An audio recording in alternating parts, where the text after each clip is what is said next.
It's the end of an era for the Boston Symphony Orchestra. In little over a week, longtime president, CEO, and managing director Mark Volpe is stepping down after nearly a quarter century with the orchestra, making him the second longest-serving executive in BSO history. And in that time, he's accomplished a whole hell of a lot. You ready? Mark has overseen more than $766 million in fundraising, a massive 125th anniversary celebration for the Boston Pops, a 100th anniversary of famed composer Leonard Bernstein's birth, Boston Pops performances at the Super Bowl, NBA Finals and 3 World Series, and of course, the annual 4th of July celebration.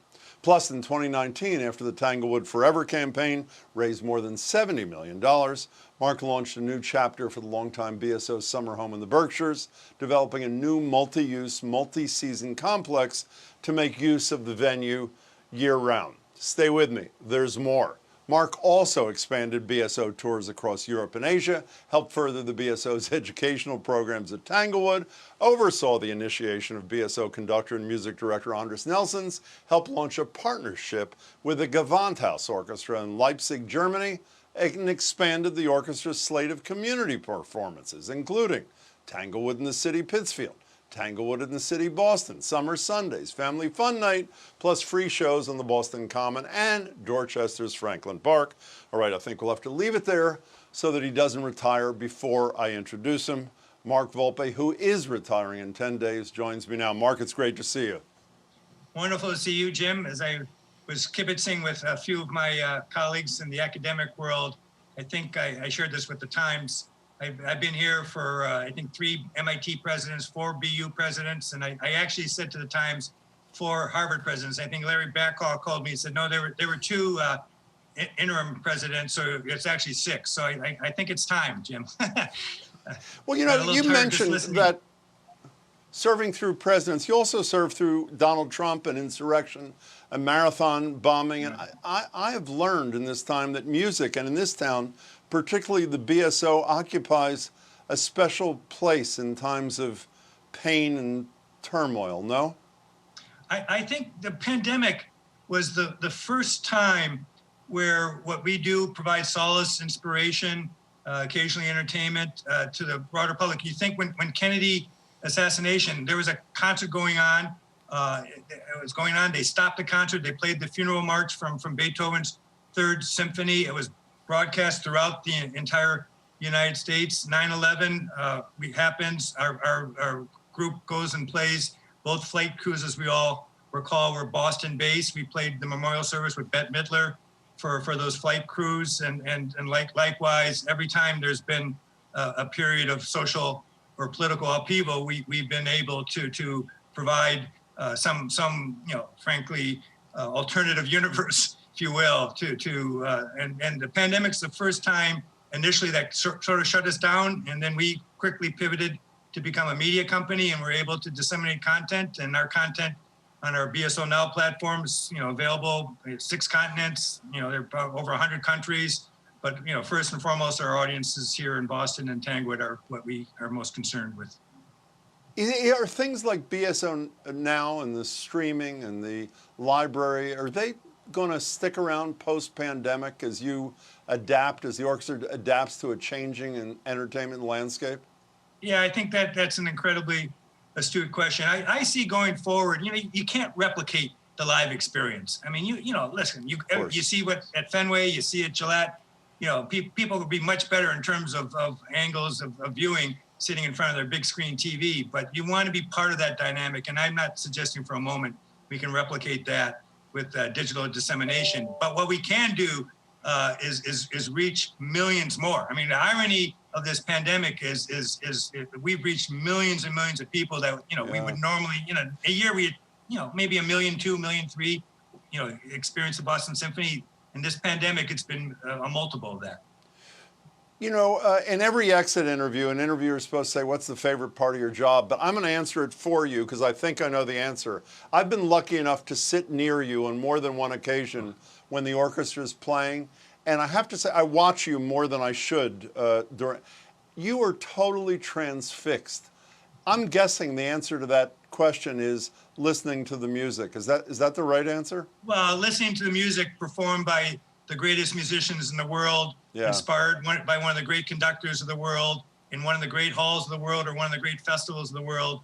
So I have felt absolutely privileged and blessed to have this job and have the opportunity to once again work for, I think, one of the more important cultural institutions in the United States.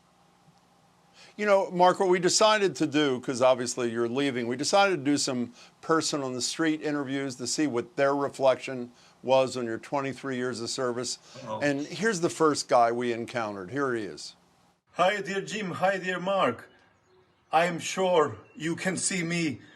I can't see you, but I hope you can see this wonderful venue. Well, I would never would think that this day when Mark is leaving us as a CEO will come so quickly. I've never seen the manager of an orchestra with such a qualities together. A great human being, great friend, great professional, and the person who really loves the orchestra. And then we found one more guy, Mark, who I just wanted to hear what he had to say about you. Here he is. I've known Mark Volpe now for nearly a quarter of a century, but I don't think I ever really understood his value to this organization completely until the events of this last year and a half. My youngest child, my 9-year-old, I was talking to my kids about getting a new CEO at the Boston Symphony, and they asked a couple of questions, and they said, "Do we know Mark?"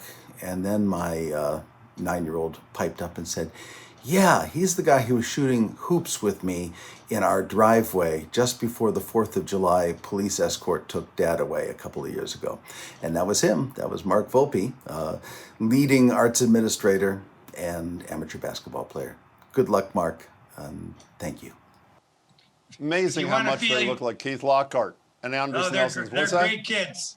If you want to feel, frankly tall, you'll play in a 7-foot basket. Reverse slam was I haven't been able to accomplish that in a 10-foot basketball yet. I still have time to get my vertical going. Hey, Mark, take a minute. I mean, you hired Andres Nelsons, and obviously Keith was there even before you. Give me a minute on both of them. Starting with Andres, we knew something was incredibly special the first time he was on the podium. And in fact, his first concert was at Carnegie. He replaced Jim Levine, who physically was unable.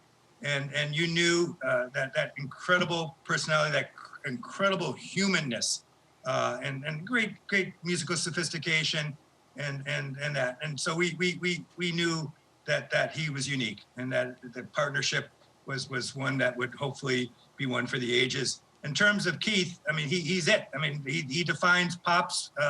He defines what the idiom is for not just Boston, but for the country. He has an energy. The most amazing thing about Keith, I mean, beyond talent and incredible intelligence, the first show, the 9th show, the 13th show, the 23rd show, the 31st show, the 41st show of the Holiday Pops run, he brings the same level of commitment, the same level of energy, the same level of excitement, because he knows for a lot of these families, it's a big deal. And after 41 shows, you go, okay, I'll call it in. That's not Keith.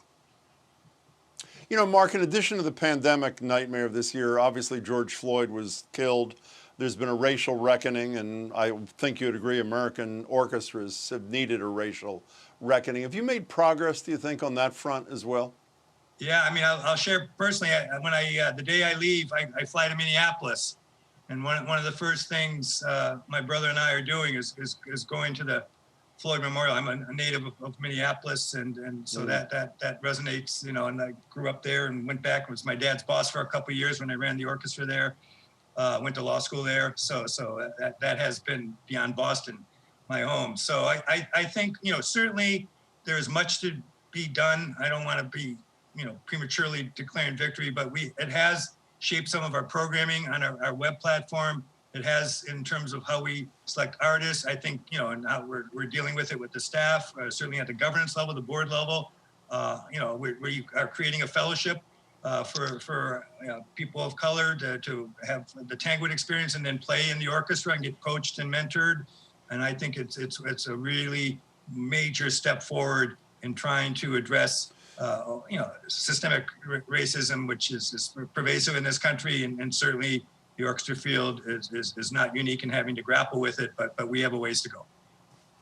So, Mark, I know firsthand that Andres Nelson's is a better trumpet player than he was when he joined the BSO, because his first public performance with Tom Rolfes was on my your television show. Exactly. But the key question is, are you any better at the clarinet after 23 years with the greatest players in the world? No, I've gone the other direction. My farewell with the Baltimore Symphony in '89, I played with the orchestra. I wouldn't begin to explore that possibility with this orchestra. First of all, it's a different level, but beyond that, it's not something. I have too much respect for the orchestra to embarrass them by having to put up with me playing the clarinet. An honest man. Finally, so what's next? Other than the flight to Minneapolis, time with your brother, what's next for you, Mark Volpe? I'm exploring a whole variety of possibilities with academic institutions, universities, and colleges, and here locally, but also right now in 3 different time zones. I have projects in Asia and Europe that once the pandemic, and right now I was talking to the Ozawa gang, it's amazing. They're going to have a Olympics there in a couple weeks, and they're 5% vaccinated, maybe 6 now. I mean, so I know that. I have something to do there, but I'm waiting. And we're fully vaccinated, but I don't want to go into that environment. And likewise with Europe, and there's a few other things I have going, and frankly, I don't want to be working, as I shared earlier, 80 hours a week, 51 weeks a year. So I'm looking forward to a little time traveling and not, with 150 people and being responsible for 150 people, and certainly have family I want to reconnect with a little bit, extended family that is, and go from there. Well, I'll tell you, all of us are incredibly lucky that you did work those hours with that level of commitment for 23 years. Mark, I wish you the best of luck, and thanks so much for spending some time with me tonight. Great pleasure, Jim, as always.